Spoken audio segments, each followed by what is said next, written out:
Good day everybody, my name is Daniel and today I will be your instructor for a tutorial on iterators.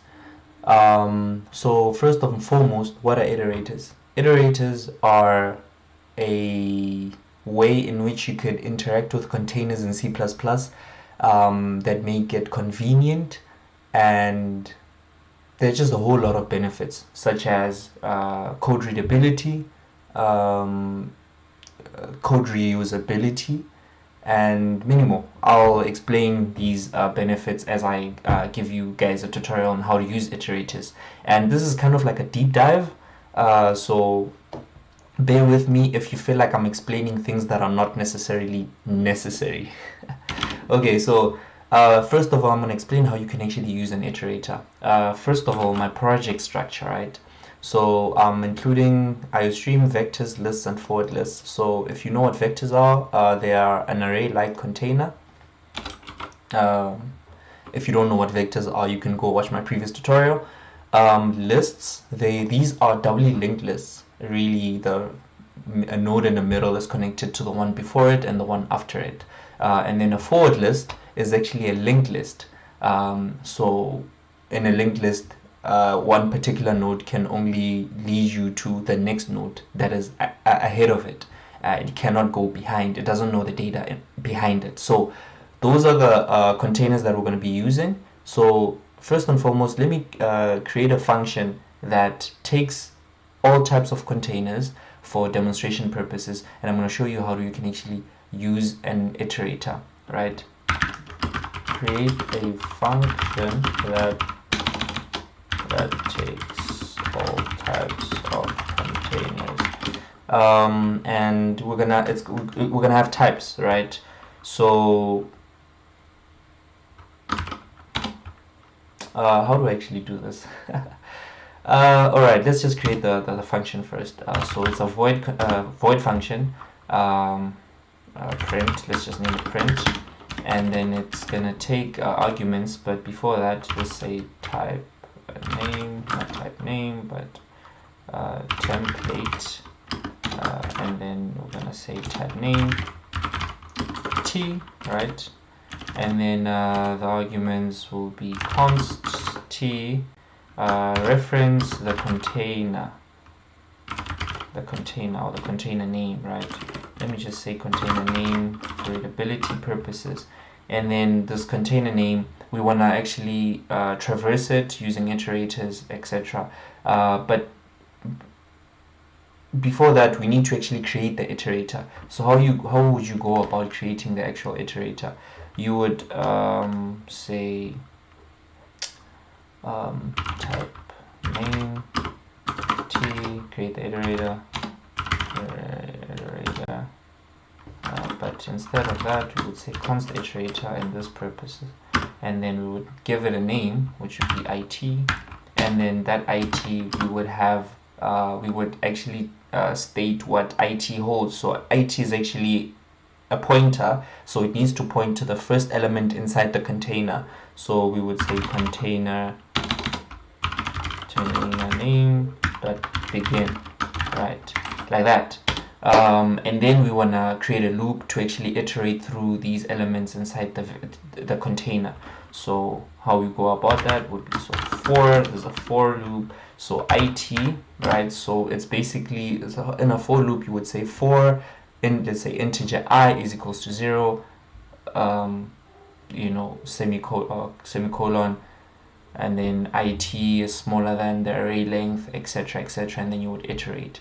But then in this case, it is set to the beginning element of the container, and then we want to tell it to not get to the end of the container, or loop until it gets to the end and then do some functionality inside. So we would say it, and then since it is already set, we leave it as that, and then we say it so long as it's not set to the ending of the container. So we would say container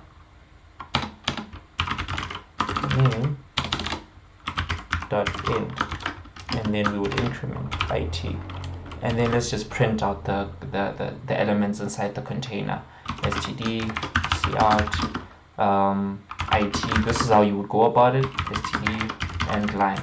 But this wouldn't work because remember IT is a pointer.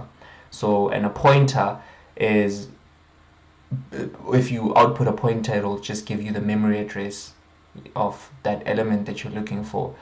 So instead we dereference it using this asterisk in front of the iterator, and that would give us the actual value of the element in the container.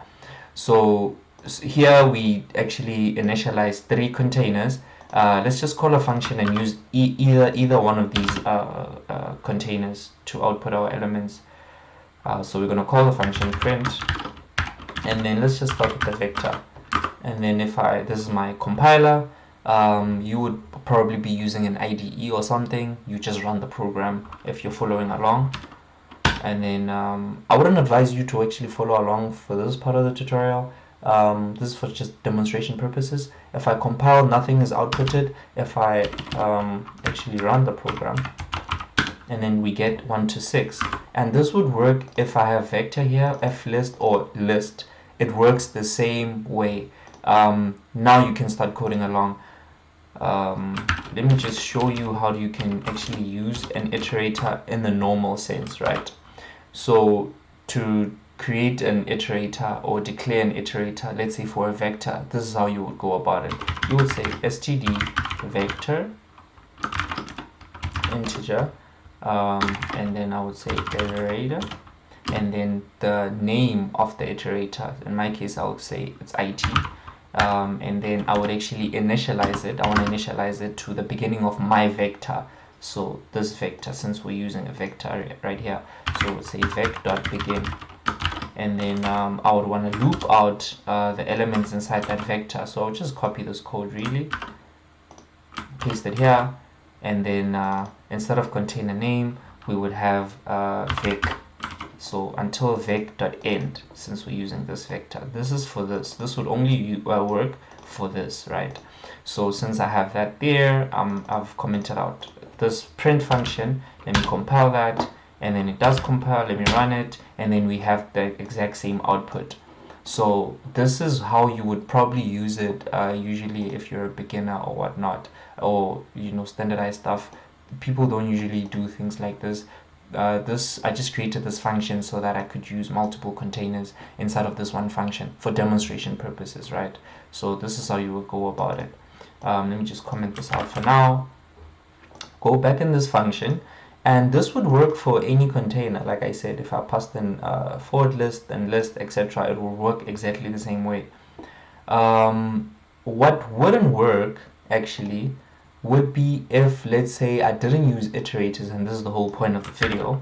Let's say I didn't use iterators, right? And I actually wanted to print out elements in a vector, or maybe I wanted to print out elements in a container, right? But let's say I used the standardized way. So I just wrote a normal for loop and I didn't use iterators, right? So for int equals 0, I is smaller than container name dot size, right? Because this would be for a vector, right? And then increment I, and then let's just print that out. stdc out. How would we go about that? We would say container name I, and then std and line, like that. So are we calling the function? We're not. Let's call it right there, print, and then let's clear this, compile it. We're getting errors. Let's see what we have here for I. Oh, for int I is equals to 0. There we go. Let's compile that again. Hold on, what's going on with my compiler? Oh goodness me, there's something wrong with my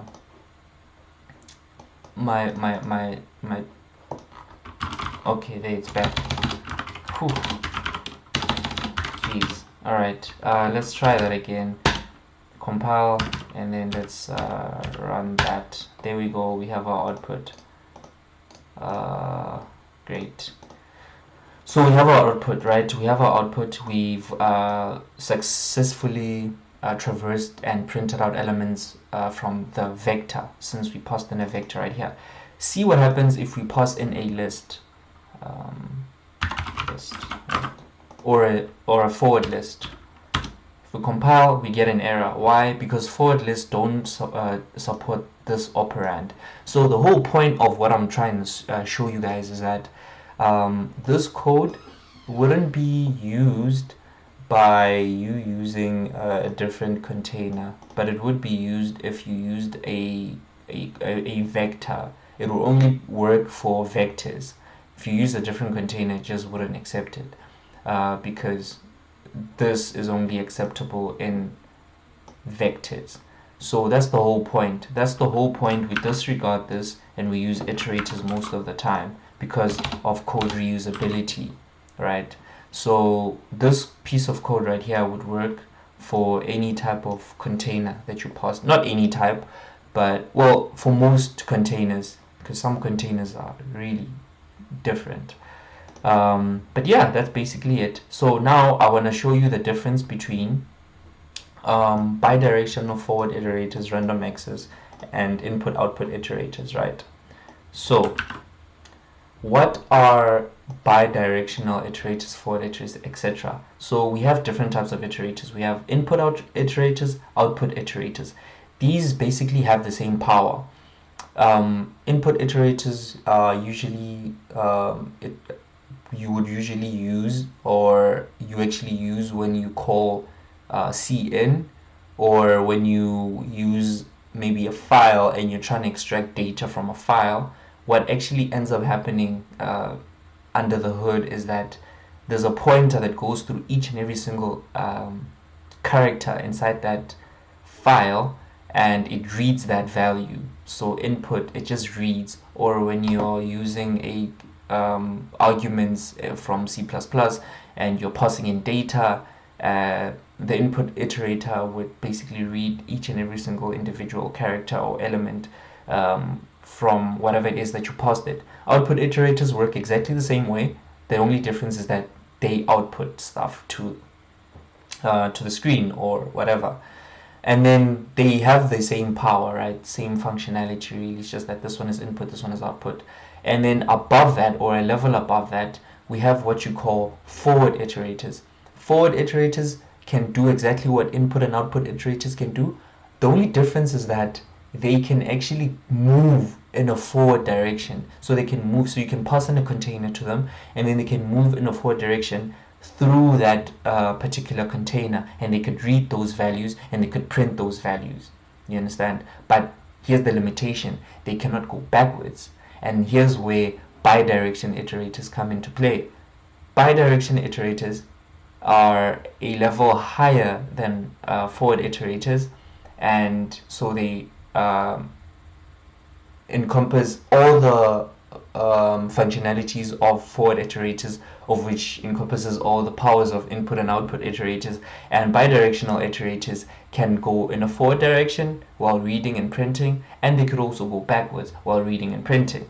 So that's basically it. And then last but not least, we have random access iterators, and they are a step higher than each and every single iterator that I've mentioned, and these are the type that you find in vectors, and they can do everything that I said bidirectional iterators can do. The only thing that they can do better is that they can actually access elements, they can jump to elements in a particular container, and they can read that element. So it's exactly what it's called, random access. They can go wherever they want to go in a particular container and actually insert or remove elements, move forward, move backwards, print, etc. So I'm going to demonstrate this to you right here. So I'm going to create iterators, and I'm going to remove this print statement, because now I'm going to be working in this main file. I'm going to demonstrate everything that I've just said right now, but I'm not going to demonstrate the input and output. I'm just going to jump forward to bidirectional and random access, and also maybe forward. So if you know, as you know, forward lists are linked lists, so they can only move in a forward direction. Lists can move in a backward and forward direction. And then lastly, vectors can move forward, backwards, and they can also jump to random elements in that container. So let me just first create iterators for each and every single one of these containers, right? So I'm gonna say std vector integer iterator, and then I would say iterator or vec iterator, right? Vec iterator. Usually you would probably do this, but I'm working with multiple iterators now, so I want to name them differently.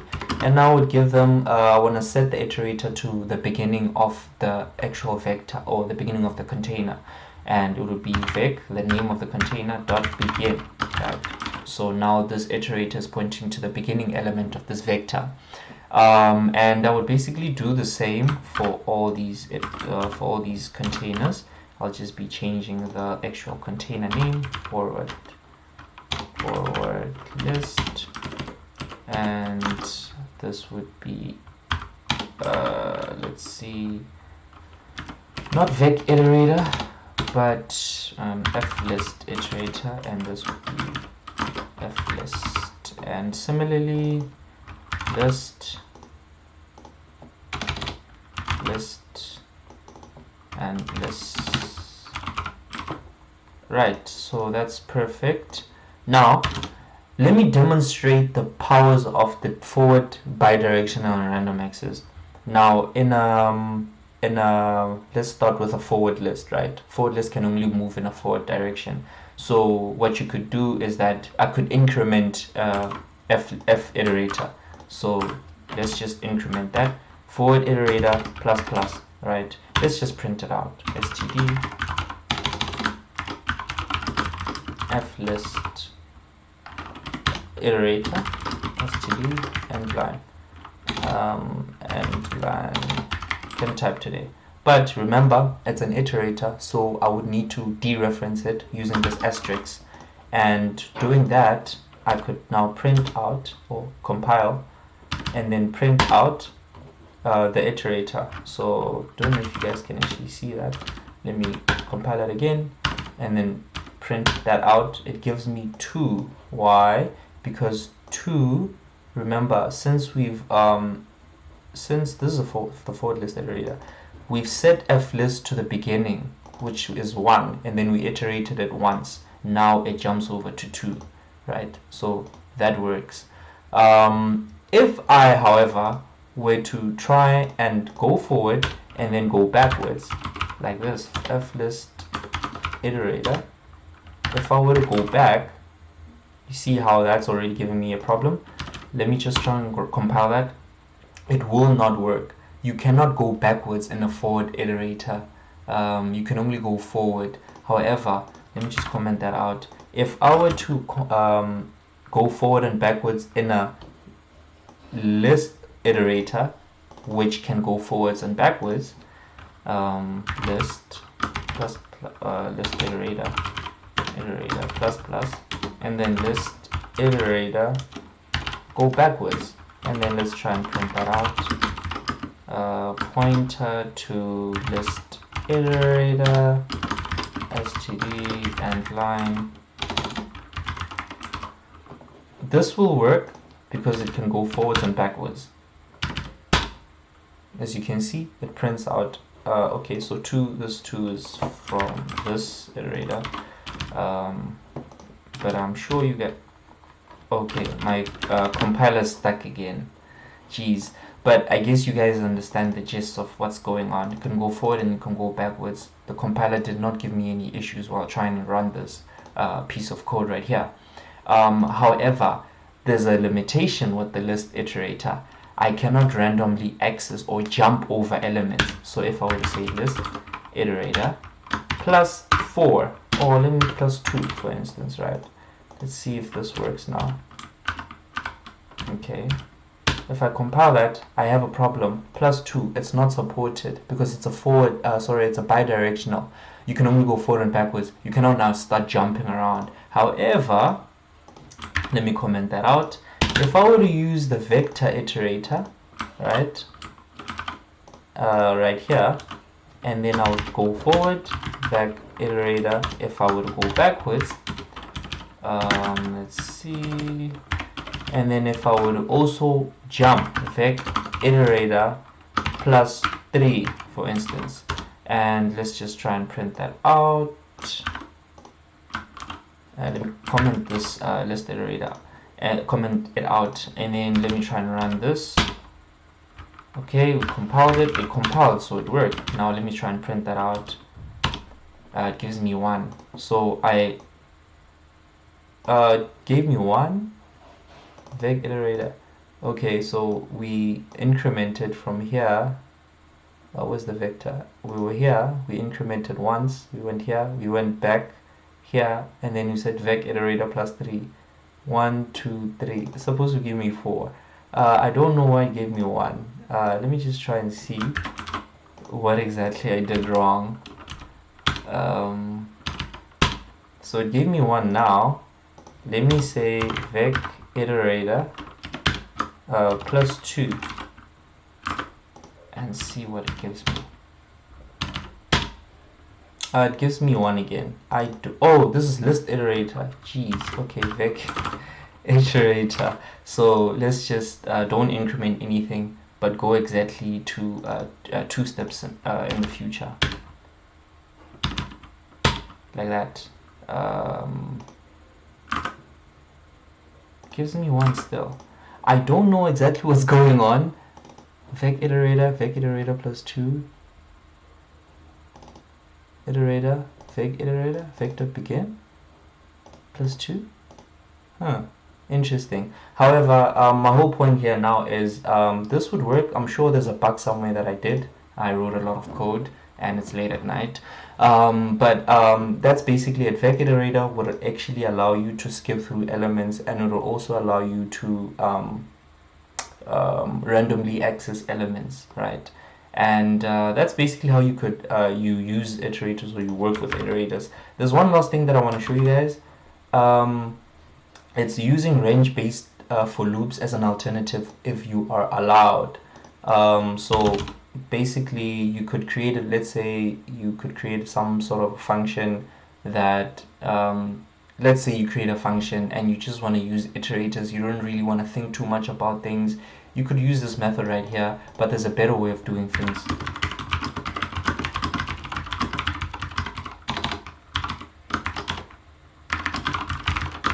So let's just have a void function print better, and let's just say that takes a let's just say it took a list, right? Std list. I could have also used this convention right here, but for demonstration purposes and just for ease of use purposes, this is probably what you're going to be dealing with. Integer. So let's say you wanted to print out a list, my list. So how you would go about this is that you would have a for loop for a auto lms in the list, lms, and then my list, and then let's print out the elements in the list, std cout lms std and line. So now we're able to print out the elements in the list. So let's do that, clear that out, but before that let's try and copy this and put it here so that we can print it. Let's pass in list, and let's compile that, and then let's print that out.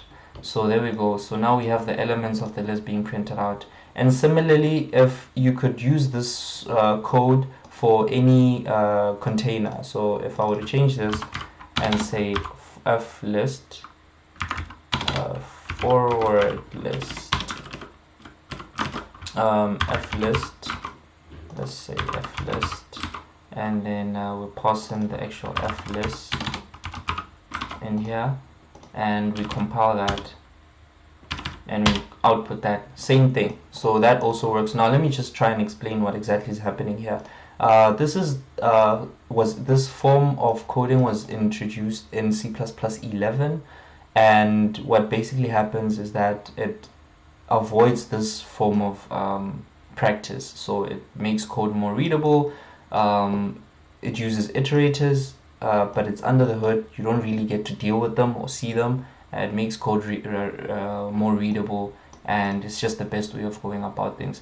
The reason why I went through all the shenanigans is so that I could just demonstrate to you power C++ power uses, how iterators, or maybe future C++ power uses, how iterators really work under the hood.